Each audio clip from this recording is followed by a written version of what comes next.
간밤에 나온 글로벌 이슈들 함께 짚어드리도록 하겠습니다. 우크라이나 전쟁 이후 에너지 위기가 덮치면서 유럽 중앙은행은 전례 없는 속도로 긴축에 나서도 물가가 좀처럼 잡히지 않고 있는 상황입니다. 유로존 물가가 사상 처음으로 10% 이상 폭등을 했고 일부 국가들은 무려 20%가 넘는 상승률을 보였죠. 통계기관인 유로스타에 따르면 이번 달 소비자 물가는 전년 대비해서 무려 10% 이상 상승합니다.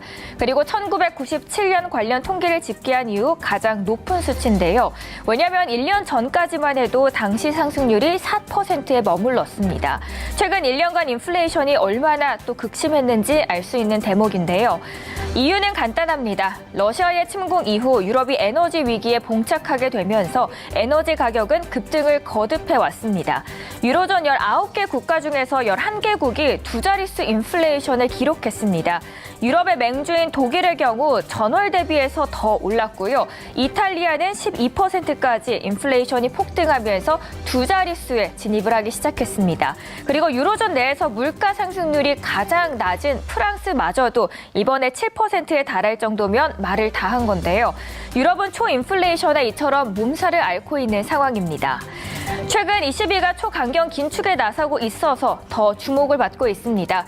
이례적인 75bp 인상 이후 두 번을 했는데 그럼에도 인플레이션은 더 심화되고 있어서 ECB의 고민은 더더 커져만 가고 있는데요. 그럼에도 오히려 물가 급등과 공격 긴축이 겹치게 되면서 경기 침체가 가속화되고 있는 기류입니다. 그리고 라가르드 ECB 총재마저 최근 기자회견에서는 침체 가능성이 높아지고 있음을 인정을 했습니다. 인플레이션이 심화되는 와중에 이번 주에는 또 대형 이벤트가 기다리고 있죠. 바로 FOMC인데요. 대부분의 전문가들은 무려 75bp를 올리는 자이언트 스텝을 단행한 이후 12월에는 빅스텝 그리고 내년 1분기 중으로 25bp 한 차례 인상에 그칠 것이라는 관측으로 무게가 쏠리고 있는 분위기입니다. 하지만 JP 모건에서는 이런 전망에 선을 긋는 예견을 합니다. 내년 말까지 기준금리를 내리는 피벗, 단행할 가능성은 없다고 말하는데 그 이유는 위에서도 확인을 했듯이 좀처럼 줄어들고 있지 않은 인플레이션 때문입니다. 그리고 그 근거로는 강력한 GDP와 경제를 붙잡고 있는 노동시장 지표를 지적하네요.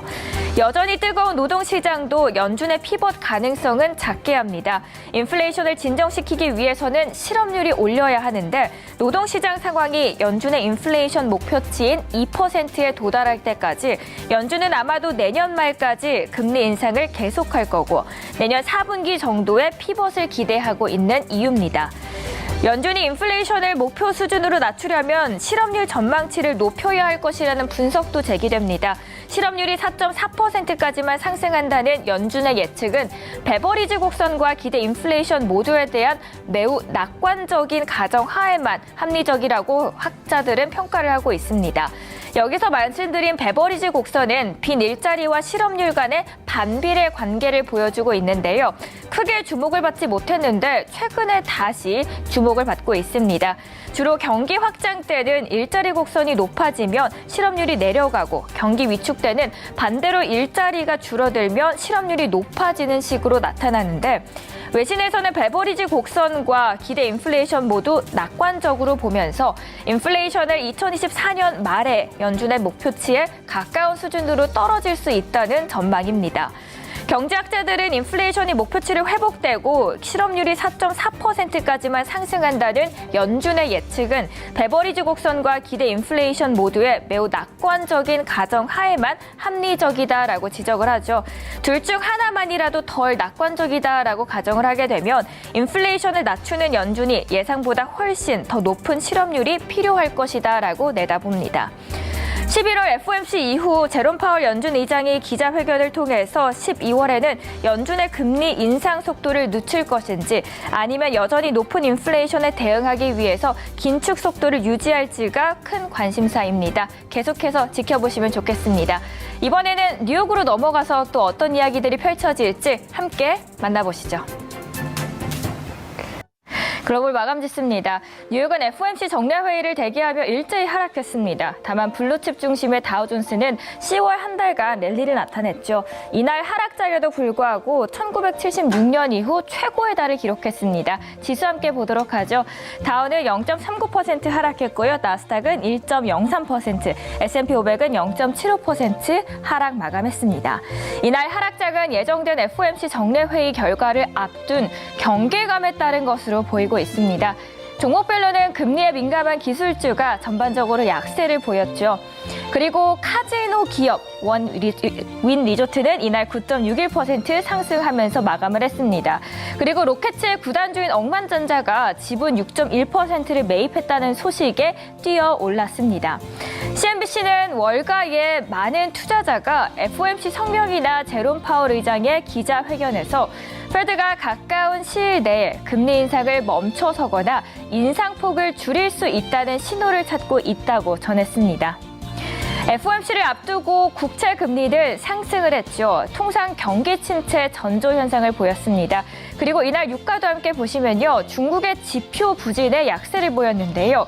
글로벌 수요 둔화와 엄격한 봉쇄 조치로 중국의 제조업과 서비스 업황이 모두 위축세를 보였고 원유의 수요 둔화에 대한 우려가 되살아났습니다. 이날 WTI는 1.93% 하락 마감했네요. 지금까지 글로벌 마감 지수 함께 알아보셨고요. 이어지는 코너와도 함께해 주시죠.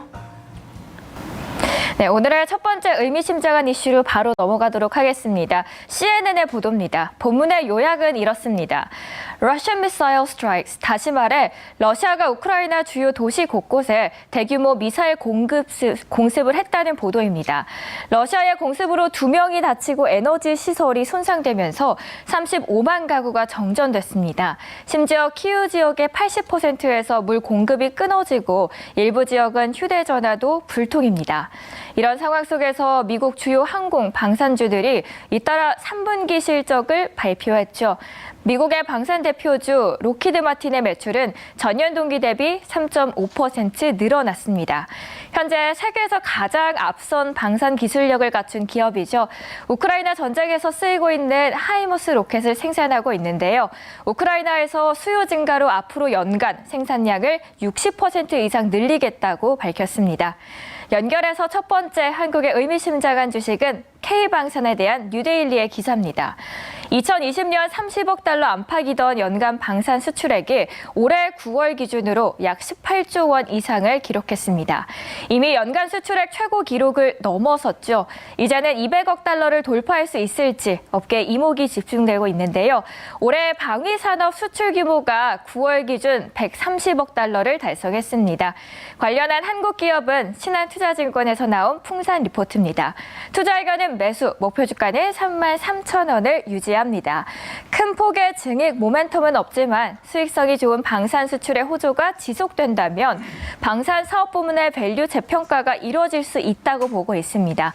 방산 부문이 연간 1,500억 원 이상의 세전이익을 달성하고 있을 것을 감안하면 현재 신동 사업 부문의 가치는 거의 주가에 반영되지 않고 있습니다. 2023년 주요국에서의 긴축 정책이 마무리되고 중국 경기가 회복될 경우 신동이익이 정상화되며 풍산의 기업 가치도 같이 올라갈 수 있을 것이라는 전망입니다. 목표 주가 33,000원 다시 말씀드리겠습니다. 지금까지 한국의 주식 통해서 또 미국까지 전체적으로 아우르는 시간이었습니다. 안녕하세요. 이호근의 10입니다.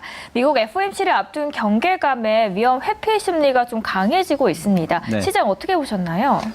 일단은 이제 전체적으로 네, 이렇게 전체적인 시장 흐름을 알아봤고요. 우리 국내 시장으로 함께 네. 넘어가도록 할게요. 이번에 기술주가 꺾이고 옆 동네로 가고 있습니다. 건설 네. 그리고 원전 쪽으로 움직이기는 있는 모습인데요. 오늘 펀더멘털과 수급 추세 함께 만나보고 넘어가시죠. 네네. 그럼 먼저 펀더멘탈 보면서 말씀. 건설주들 그리고 원전주들 오랜만에 다시 시장에서 부각을 받고 있고요. 양극재뿐만 아니라 이제는 또 음극재까지도 널리 퍼지고 있습니다. 오늘 전체적인 펀더멘털과 수급 그리고 추세까지 알아보는 시간이었고요. 이번에는 두 종목 리뷰를 도와드리도록 하겠습니다. 먼저 LIG 넥스원입니다. K방산 인기가 좋고 최근에는 동남아까지도 수출을 확대할 예정입니다. 이번에 국제 최대 방위산업 전시회까지도 참여를 했더라고요. 지금 이제 전체적으로 지금 그 방산주들이 지난번 이제 고점에서 많이 꺾였었는데 여기서 이제 가장 빨리 먼저 올라오는 종목이 LIG 넥스원입니다. 네, 차트 보시는 것처럼 바닥에서 쫙 시원하게 올라오고 있거든요. 이런 차트일 경우에는 또 전고점 돌파도 가능하다고 말씀을 해주셨으니까요. 장기적으로 바라보셔도 좋겠습니다. 그리고 이번에 두 번째 종목도 만나보러 갈게요. 아바코입니다. 어제 무려 19%나 상승 마감했고 오늘도 그 흐름 쫙 이어가고 있거든요.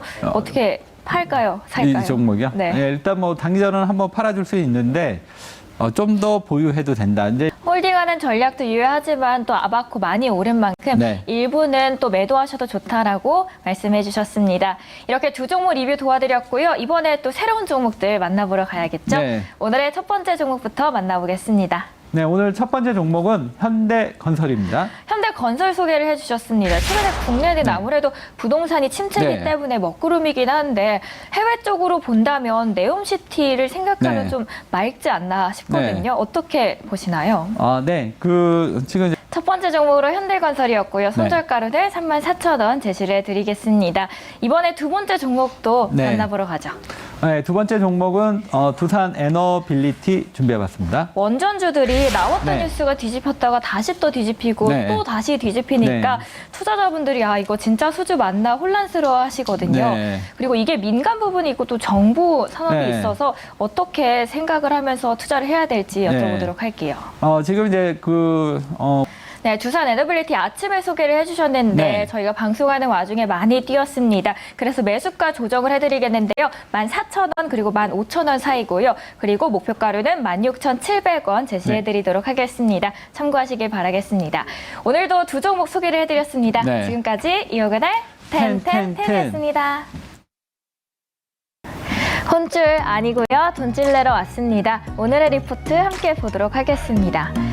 먼저 첫 번째부터 보시죠. 키움에서는 날아오르기 시작한다라는 제목을 뽑았고요. 유한타증권에서는 영업이익률에 대해서 이야기하고 있습니다. 마지막으로 한국투자증권에서는 곧 시작될 성장의 시간에 대해서 이야기 나눠보도록 하죠. 먼저 첫 번째 기업은 클리오입니다. 현재 주가 상황도 보시면요. 2%대에 상승하면서 12,750원에 거래 중입니다.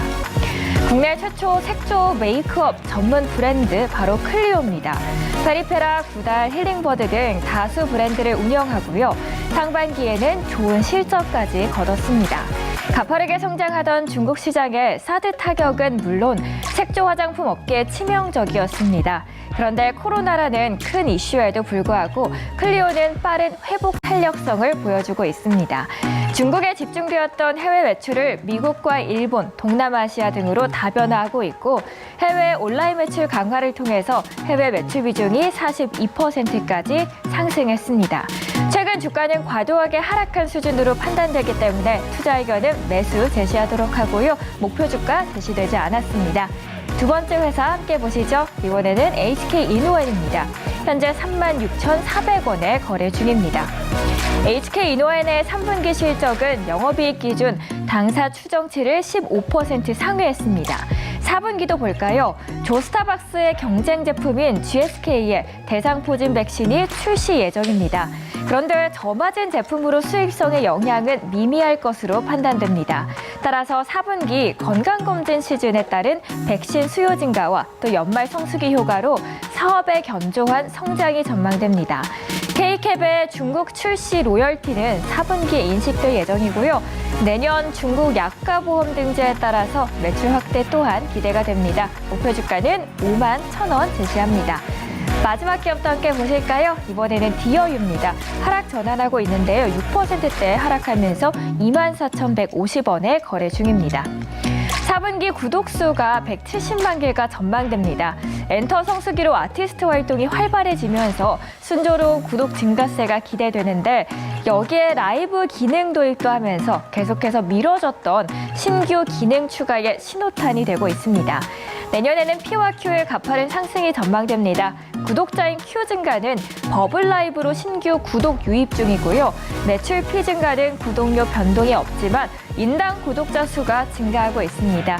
앞으로도 K-팝 아이돌의 글로벌 팬덤 확대 수혜가 지속되면서 목표 주가는 52,000원까지 보도록 하죠. 이렇게 세 가지 리포트 알아보셨고요. 나머지 두 개는 소장님께서 돈줄 내주세요.